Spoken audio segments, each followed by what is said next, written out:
So, we've all seen the headlines and the viral videos of children watching highly sexualized men dressed up as women preen across the stages of local bars and venues. And if you've been following closely, you probably have seen the protests and confrontations from outraged citizens that most of the time require a police presence to keep the peace. Normal Americans, though, are outraged and disgusted that any business would support child abuse and the sexualization of minors. And some of the more nuanced crazies try to intellectualize all this depravity as somehow, quote, healthy, end quote. Well, thankfully, the Arkansas legislature is in session. And as the 94th General Assembly is off and going, Arkansas State Senator Gary Stubblefield has drafted a bill to save children and keep them from viewing drag shows at businesses. And Senator Stubblefield joins us now. Senator Stubblefield, thank you so much for being with us.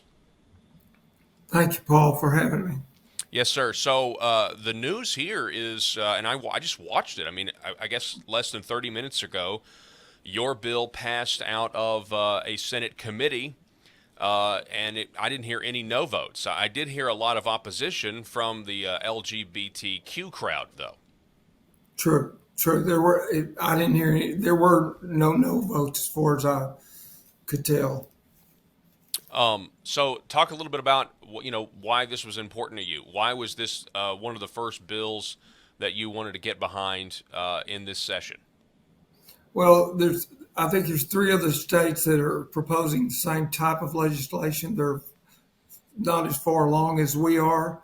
So, and it's not a competition thing. We, being the first state in the union to pass this, but I just think that people are, and I've talked to a great deal of my constituents, and I've talked to individuals who have moved back to Arkansas from California, and they have expressed to me that one of the reasons they moved back is not because of, of their jobs or education or even our prison reform, but they are trying to get back to a state that still has some common sense when it comes to these moral issues, and they just want to live a more godly life. To be honest with you. Yeah, and I saw that you mentioned that. And we're putting some of these drag queens, for kids. They're up on the screen right now. And so I know you certainly mentioned that, and in some of these other articles I read, which I would actually consider from the mainstream media, some of it's been, more negative press trying to say this is somehow going to deprive, children who think dressing up as the opposite sex and doing all of these, sexual gyrations is somehow wholesome or somehow just good, honest fun.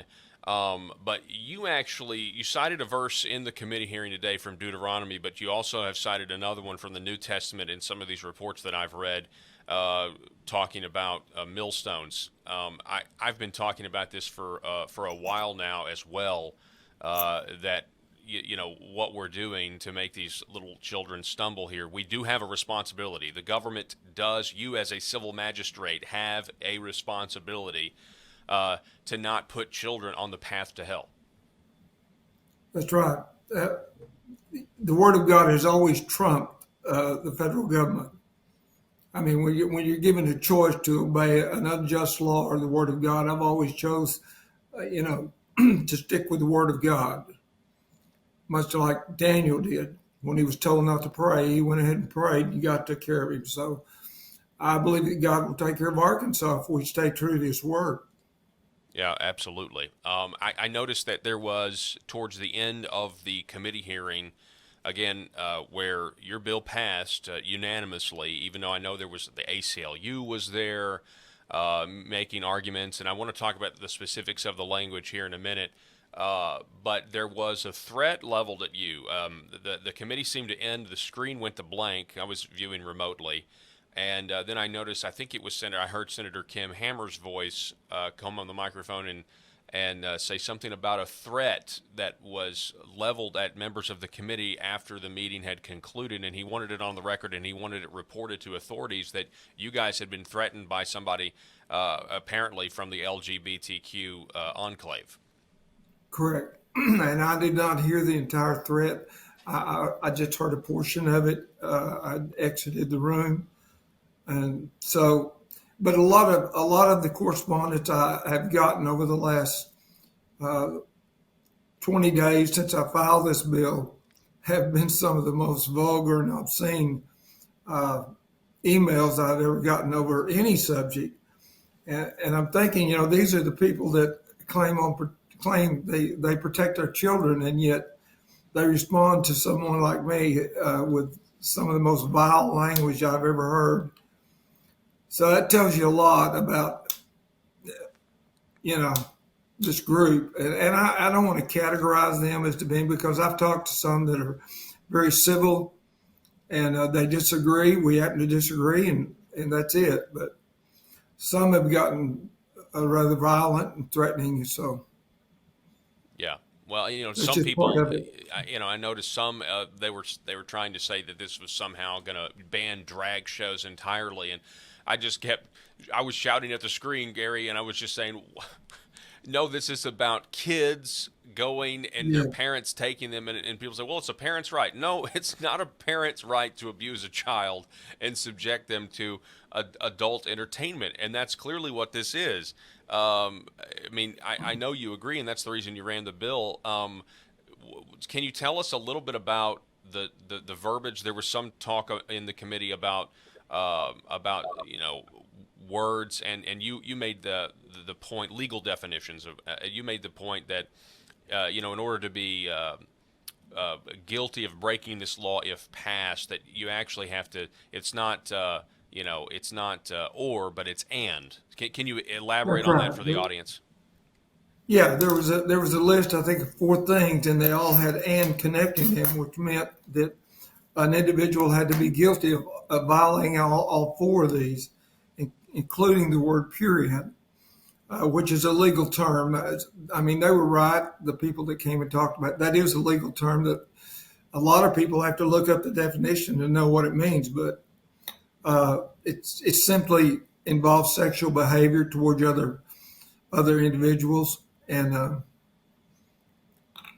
so that was but the they accused they made accusations about closing down all kinds of different events, and that's simply not true.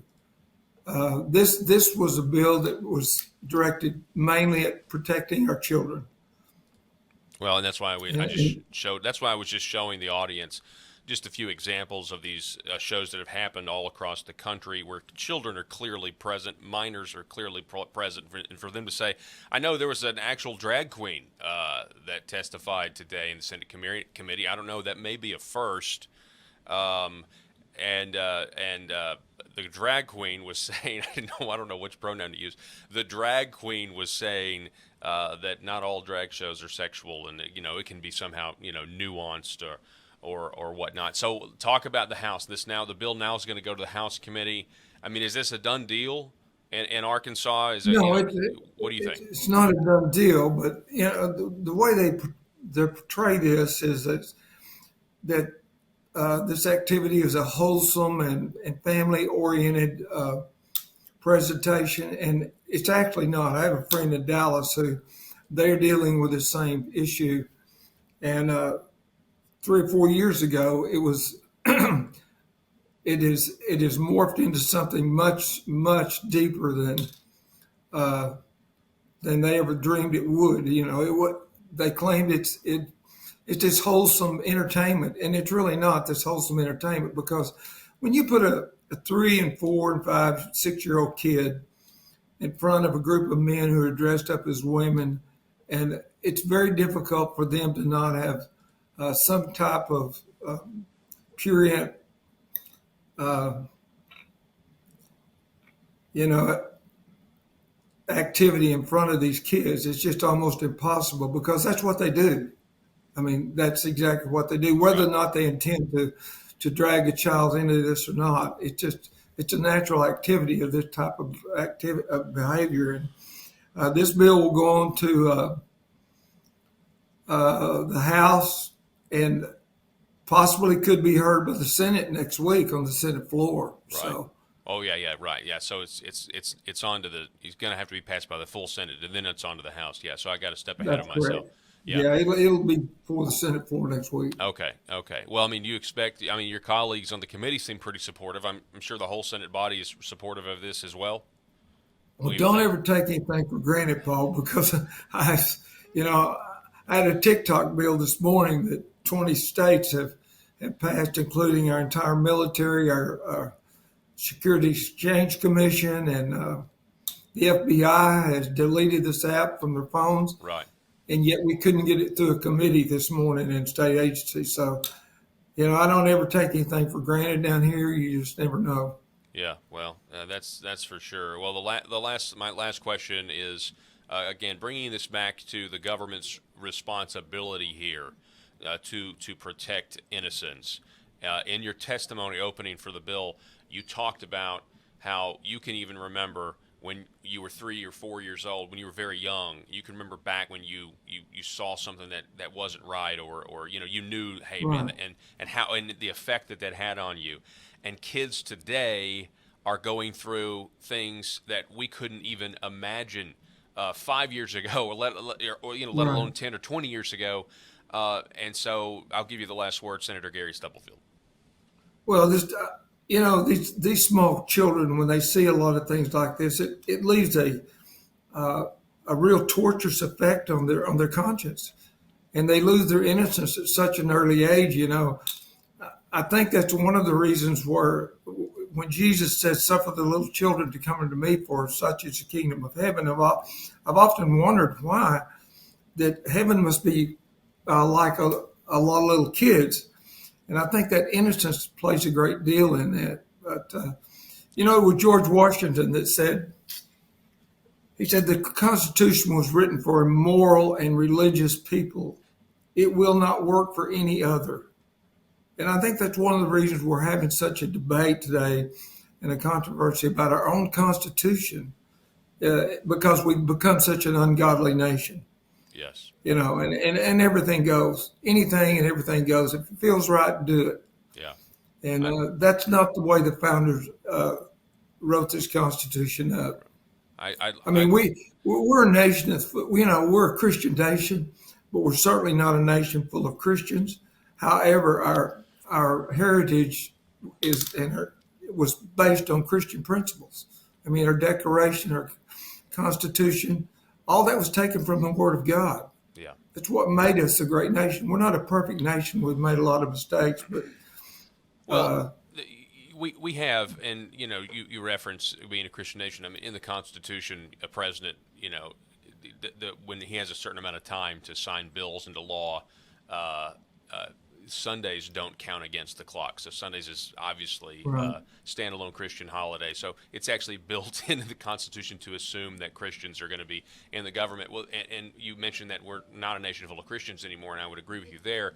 The question really is, and I've had a lot of time kind of to think and not be in the Arkansas political sphere, but earlier I've just been thinking about government in general. The question really is, Gary, Senator Stubblefield, is what kind of nation are you going to be? You're either going to be a secular pagan nation, or you're going to be a Christian nation. It's going to be one or the other. There really that's isn't. right. There really isn't any middle ground there, because if you're not going to be a Christian nation or state, then you're going to be a pagan nation. That's exactly right, and that's the reason our government was to be accountable to God. I mean, we had to have an accountability to God Himself. The founders made that very plain, and we become a very secular, humanistic government where the politicians themselves have become gods, Hmm. and they rule over the people with an ironclad, and that's not America. It's Right. simply not America. Well, and what it leads to, because I see some people who are more of the secular bent, like I'm socially liberal, but I'm fiscally conservative. We see the fruits of that. The fruits of that are Yes, little kids being taken to get hormone therapy.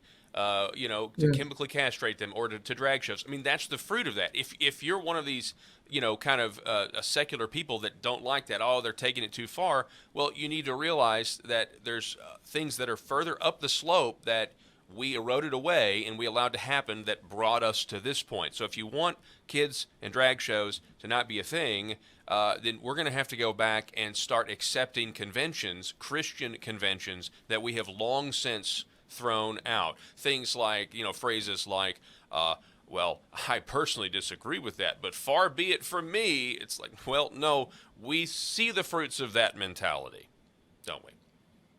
Well, I believe that's where a lot of Christians and churches have failed because, we say we believe the Word of God, word for word, the inerrant scriptures without error. And that's the way I've always believed it because I think that if you take a part of it out and say, I can't accept that, but this I can, then you might as well take it all out Yeah. because to me, it is without error, and we need to follow it. And I think that's where a lot of our churches have failed. They've gotten away from. I mean, we're having churches now that vote whether to have a homosexual pastor standing in the pulpit. I know. How did we get to that area? That's exactly right. Yeah, you can How you did can we put a get to lot that? of the blame on churches for sure, if not all of it. Senator Gary Stubblefield, thank you so much, sir, for what you're doing. Thank you for running this bill, trying to protect children from drag shows and being exposed and really having their entire life warped and ruined. Really do appreciate it. Thank you so much. Thank you, Paul.